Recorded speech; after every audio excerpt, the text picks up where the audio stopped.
ఓం నమ శివాయ. శ్రీ శివమహాపురాణము జపమాలిక. జపమాలలో 30 రుద్రాక్షల నుంచి జపించితే ధనప్రాప్తి కలుగుతుంది. 27 రుద్రాక్షమాలతో జపిస్తే పుష్టి కలుగుతుంది. 25 రుద్రాక్షమాలల ముక్తిహేతు అవుతుంది. 15 రుద్రాక్షల జపం అభిచారికం సఫలం కావడానికి వినియోగిస్తుంది. 54 రుద్రాక్షల మాల హృదయానికి మంచిది. 108 రుద్రాక్షల మాల సర్వశ్రేష్టం. అంగుష్ట జపం మోక్షం కలిగిస్తుంది. తర్జనితో జపిస్తే శత్రునాశనం, అనామికతో జపం శాంతి, కనిష్టాంగంపై జపం శుభప్రదము. ఇంట్లో చేస్తే జపం కన్నా గోశాలలో చేసే జపం మిన్న. అరణ్యాలు, ఆలయాలు, పర్వతాలు, పుణ్యనదీ తీరాలు, దేవాలయాలు, గురుబ్రహ్మగ్నుల సన్నిధిని జపం శ్రేయం. గోవు ఎదుట జపం అత్యంత పుణ్యప్రదం. అభిచారికాది కాలాను దక్షిణముఖంగా జపం చేయాలి. ధన నిమిత్తం చేసేవాళ్ళు పశ్చిమ దిశ వైపు ముఖం పెట్టుకుని చేయాలి. శాంతిని కోరేవారు, మోక్షం కోరేవారు, ఏ కోరికలు లేకుండా విధిగే జపించేవాళ్ళు ఉత్తరముఖంగా కూర్చుని జపం చేయాలి. కామ్యసిద్ధి కోసం, వశీకరణ, ఆకర్షణల కోసం, లౌకిక విజయాల కోసం తూర్పు ముఖంగా కూర్చుని జపం చేయాలి. మొలపై భాగంగా యజ్ఞోపవీతం తప్ప ఇతరమైన నూలు కానీ లేదా వస్త్ర విశేషం కానీ ఎప్పుడూ ఉండే గొలుసులు, కాశీతాళ్ళు ఈ నియమం వర్తించదు, ఉండరాదు. అంటే చొక్కా తొడుక్కుని, తలపాకా చుట్టుకుని, గొంతుకు గుడ్డ చుట్టుకుని జపం చేయకూడదు. కామ క్రోధ వికారాది రహితంగా జపించాలి. స్నానం చేయకుండాను చేసినా సరే అపవిత్రంగా ఉన్నప్పుడు జపం చేయకూడదు. తుమ్ములు, దగ్గు వస్తే జపం చేయకూడదు. చేస్తుండగా వస్తే జపం ఆపేయాలి. ఉమ్మి వచ్చినా, ఆవులింత వచ్చినా కూడా అంతే. కుక్క కనిపించినా, నీచులు కనిపించినా జపం ఆపేయాలి. జప సమయానికి, జప మధ్యలో కానీ ఆటంకాలు కలిగితే 2 కనురెప్ప పాట్లు కాలం ఆచమించి శివపార్వతులను ధ్యానించి విఘ్నేశ్వరుని స్మరించి గురుస్మరణం చేసి పునఃజపం కొనసాగించాలి. నడుస్తూ కానీ, పడుకుని కానీ, యాదాలాపంగా కూర్చుని కానీ, రాజవీధుల్లో కానీ, అపవిత్ర స్థలాల్లో కానీ జపం చేయకూడదు. ఇంతవరకు జపవిధి అయితే ఈ జప విధానం యోగులకి వర్తించదు. అలాగే కలియుగంలోని భక్తులకు కూడా వర్తించదు. యోగులు, కలిజీవులు వాళ్ళ ఇష్టానుసారం యథేచ్ఛగా పంచాక్షరి జపించుకోవచ్చు. కూర్చున్నా, నిలబడనా, పడుకున్నా, నడుస్తున్నా, ఏ అవస్థలో ఉన్నా పంచాక్షరిని జపం చేసుకోవచ్చు. అయితే యోగులు కాని వారు సదాచారాన్ని కూడా పాటించినట్లయితే మరింత సత్ఫలితం పొందుతారు. ఎలాగంటావా? వాళ్ళు అగ్నుల వంటి వాళ్ళు. అగ్నికి శుద్ధి ఏమిటి? అజన్మ శుద్ధులు వాళ్ళు. యథేచ్ఛగా జపించుకోవచ్చు. ఎందుకంటే వాళ్ళు ఎప్పుడూ ధ్యానంలోనే ఉంటారు. ధ్యానానికి అవరోధం కలిగినప్పుడు ధ్యానానికి నడిమికాలం వృధా కాకుండా ఉండడం కోసం జపం చేస్తారు. అందువల్ల వారి ధ్యాన జపతపాదులను ఆక్షేపించడం చేయకూడదు. కాకపోతే ఒక్క మాట, ఈ పంచాక్షరిని క్షుద్రమైన పనులకు మాత్రం ప్రయోగించకుండా ఉండడం అత్యంత ఆవశ్యకమైన విషయము. యోగ పంచకం. ఉపమన్యుడు చెప్పినదంతా విన్న కృష్ణుడు యోగ పంచకం గురించి చెప్పమని కోరగా ఆ మహర్షి ఇలా చెబుతున్నాడు. యోగ చిత్తవృత్తి నిరోధక అన్న ముక్క నువ్వు వినే ఉంటావు. ఇష్టానురాజ్యంగా సాగే చిత్త ప్రవృత్తి నరికట్టి వరముడి అందే లగ్నం చేయడం యోగం అనబడుతోంది. ఈ యోగం 5 రకాలు. 1 మంత్రయోగం, అంటే నిరంతర మంత్రజపం వల్ల ఇతరేతర వృత్తులనన్నిటినీ అరికట్టి తన్మంత్ర వ్యాచ్యుడైన దైవం యందే ఏకాగ్రుడు కావడం. 2 స్పర్శయోగం. మంత్రయోగాన్ని ప్రాణాయామ సహితంగా ఆచరించినట్లయితే అది స్పర్శయోగం అనబడుతోంది. 3 భావయోగం. మనసును దైవమయందు నిలిపి మంత్రం కానీ ప్రాణాయామం కానీ అవసరం లేకుండా చేసేది భావయోగం. 4 అభావయోగం. ఆ అభావయోగం భావంలోనే విశ్వ సమస్తం శివాంతర్లీనంగా తలచి చేయడం అభావయోగం అవుతుంది. 5వది మహాయోగం. ఉపర్యుక్త అభావయోగంలో శివమొక్కటే దర్శింపబడినట్లయితే అది మహాయోగం అనిపించుకుంటుంది. అహింస, సత్యము, దొంగిలించకపోవడము, బ్రహ్మచర్యము, ఇతరుల నుండి ఏమీ దానం పట్టకపోవడము అనేవి యమం అనబడతాయి.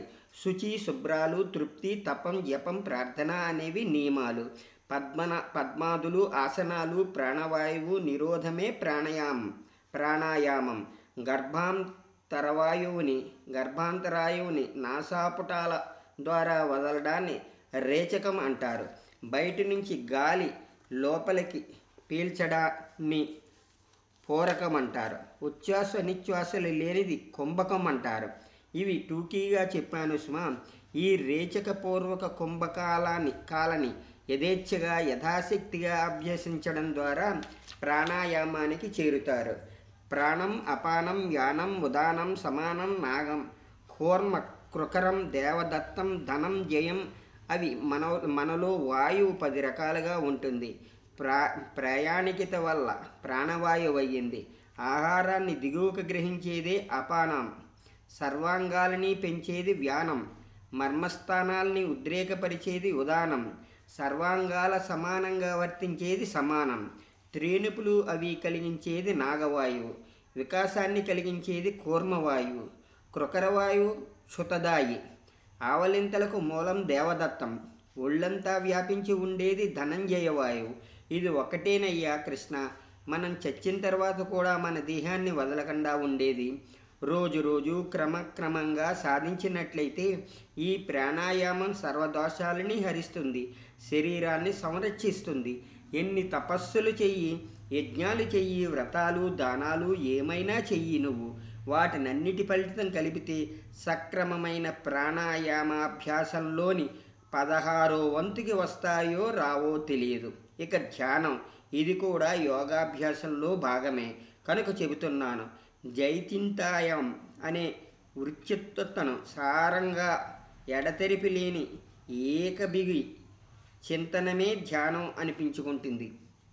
యోగం ప్రారంభించదలుచుకున్నవాడు జాత ముందుగా ధ్యానం, ధ్యేయం, ప్రయోజనం అనేవి 3 క్షుణ్ణంగా తెలుసుకుని తర్వాతనే యోగాభ్యాసానికి సిద్ధపడటం సబుబైన పని. యోగ విఘ్నాలు. ఉపమన్యుడు కృష్ణుడికి చెప్పినట్లుగా వాయుదేవుడు షట్కులీన మునులకు చెబుతున్నాడు. కృష్ణ, ఆలస్యం, తీవ్రతమైన వ్యాధులు, పొరపాట్లు, సందేహాలు, చిత్త చాంచల్యం, అశ్రద్ధ, భ్రాంతి, సంకటాలను పాటించడం, ఇంద్రియ సుఖాల మీద విపరీతమైన వాంఛ, మనసు బాగోలేకపోవడం అనే ఈ 10 కూడా యోగాభ్యాసానికి విఘ్నాలు.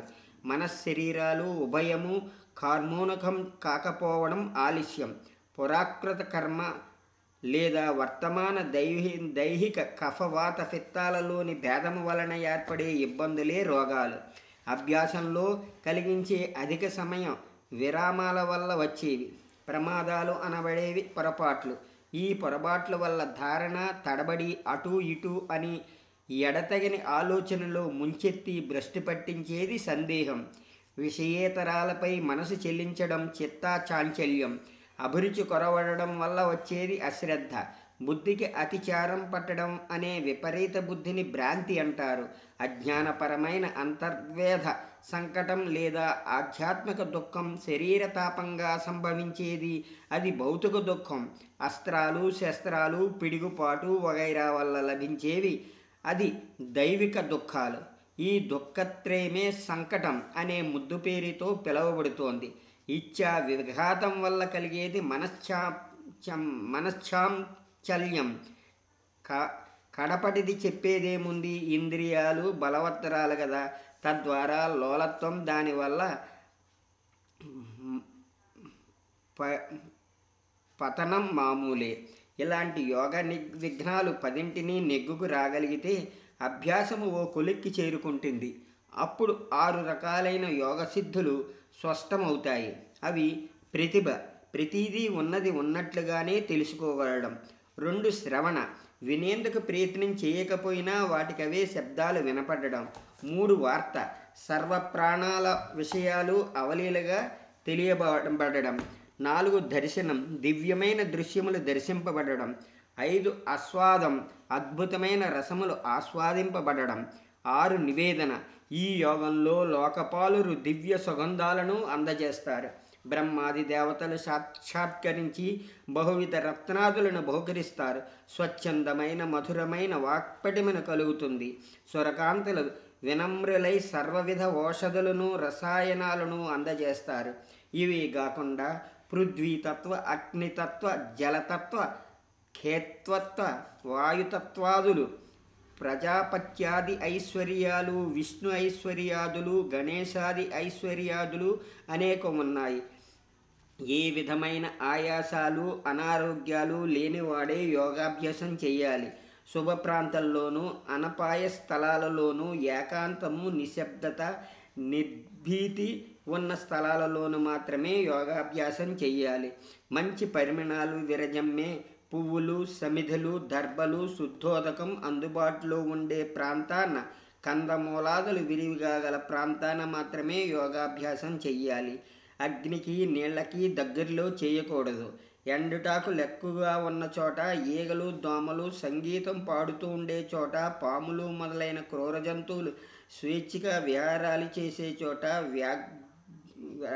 వ్యాఘ్రుదులున్న స్థలాలలోనూ, భయంకర ప్రదేశాలలోనూ, దుర్మార్గులు మసలే చోట, మరీ నదీ నదాల, సముద్ర తీరాల అంచున, ఎత్తైన కట్టడాల అగ్రభాగాన, పుట్టల దగ్గర, పాడుబడ్డ ఇళ్లలోనూ, 4 త్రోవల కోడలిలోనూ, రాజవీధుల్లోనూ, జీర్ణావాసాలలోనూ, పాతబడ్డ పశుశాలలోనూ, మలమూత్రాది విసర్జన స్థలాలలోనూ, నిందిత స్థలాలలోనూ, వల్లకాట్లలోనూ యోగాభ్యాసం చెయ్యకూడదు. తనకు మనస్ఫూర్తిగా నచ్చినది, పెద్దలచే చెప్పబడిన వసతులు గలది అయిన చోటినే యోగాభ్యాసం చెయ్యాలి. తనకు నచ్చింది కదా అని నిషిద్ధ స్థలాలలో చేయకూడదు. అర్హమైన చోటనే అభ్యాసం మొదలు పెట్టాలి. ధ్యానం. శివధ్యానం ఎల్లవేళలా చేస్తూనే ఉండాలి. శివమూర్తులు 3 రకాలుగా ఉంటాయి. 1 ఘోరమూర్తి, 2 మిశ్రమమూర్తి, 3 ప్రశాంతమూర్తి. వీటిలో ఘోరమూర్తిని ఆరాధించడం సత్యఫలప్రదంగా చెబుతారు. రెండవదైన మిశ్రమమూర్తిని ఆరాధించడం వల్ల కూడా తొందరలోనే గుణం కనిపిస్తుంది. కడపటిదైన ప్రశాంతమూర్తిని ఆరాధించడం కేవలం మోక్షం కోసమే. ధ్యానం 2 రకాలు: సవిషయం, నిర్విషయం. ఈ రెండిటిలో నిర్విషయం అనేది ఎందుకు కొరకానిదని ఒక వాదం. అయితే సవిషయంలో సాకారోపాసనమని, నిర్విషయం నిరాకారోపాసనమని చెప్పేవారు కూడా ఉన్నారు. ఎలాగో అలాగ శివధ్యానం అంటూ మొదలు పెడితే అదే మనల్ని సక్రమ మార్గాన, యోగ్య మార్గాన నడిపిస్తుంది. ప్రాణాయామం చేయడం వల్ల దివ్యసిద్ధులు చేకూరుతాయి. ఈ సిద్ధులు 4 రకాలు: శాంతి, సర్వపదాలు సమసిపోవడం శాంతి సిద్ధి. ప్రశాంతి, త్రిచర్చ పరోక్షాలనే బాహ్యాభ్యంతర దుఃఖాలని దూది పింజల్లా చెదిరిపోవడం ప్రశాంత సిద్ధి. దీప్తి, మన వెలుపలనే కాకుండా మన అంతస్తులో కూడా వెలుగును కాంచగలగడం దీప్తి నామక సిద్ధి. ప్రసాద, బుద్ధి స్వస్థంగా ఉండుట. బాహ్యాంతరాలైన సాధనాలన్నీ బుద్ధి ప్రసన్నత వల్లనే అనుకూలిస్తాయని తెలుసుకోవాలి. ధ్యానించదగ్గినది శివుడొక్కడే. ఎల్లవేళలా శివధ్యానం చేస్తూ ఉండాలి. ధ్యానం లేనిదే శివజ్ఞానం సమకూరదు. ప్రాణాయామాది యోగాభ్యాసం లేనిదే ధ్యానం సిద్ధించదు. అందువల్ల ధ్యానంతో తుల్యమైన తీర్థం కానీ, యజ్ఞం కానీ, తపస్సు కానీ లేవని తెలుసుకోవాలి. శివయోగులు ఏనాడు పాపలిప్తులు కారు. అందువల్ల వారికి నివాస స్థలాలని, అన్నపానీయాలని, శయ్యావస్త్రాలని ఇస్తూ ఉండాలి. తద్వారా వారు అనుగ్రహించడం వల్ల మనకు కూడా శివతత్పరణ కలిగే అవకాశం ఉంది. శివుని నిమిత్తం కానీ, శివభక్తుల నిమిత్తం కానీ ప్రాణాలను సైతం విడవగలిగిన వాడిని మించిన శైవోత్తముడు, ముక్త పురుషుడు మరి లేడనే చెప్పాలి. మృతి చెందిన శివయోగుల విషయంలో మైలాగీలా అంటూ అతిచారం చెయ్యనక్కర్లేదు. స్వల్ప శౌచం చాలు. మృతదేహం ఖననం చేయాలి లేదా జలస్థాపితం కూడా చేయవచ్చు. అపకర్మను కూడా శుభకార్యం వలనే మహోత్సాహంగా చెయ్యాలి. శివయోగుల ఆస్తులు శివభక్తులే అనుభవించాలి. అతని వారసులు శైవులు కాకపోతే దాన్ని శివభక్తులకే వినియోగించాలి అన్నాడు వాయువు. మంగళార్థం. ఆ విధముగా వాయువుచే బోధించబడిన శైవ సంహితానంతా వినినవారై మరునాటి ఉదయం యజ్ఞ సమాప్తి చేసి అవభృతస్త్రాతులై మహర్షులందరూ సరాసరి బ్రహ్మలోకానికి వెళ్ళారు.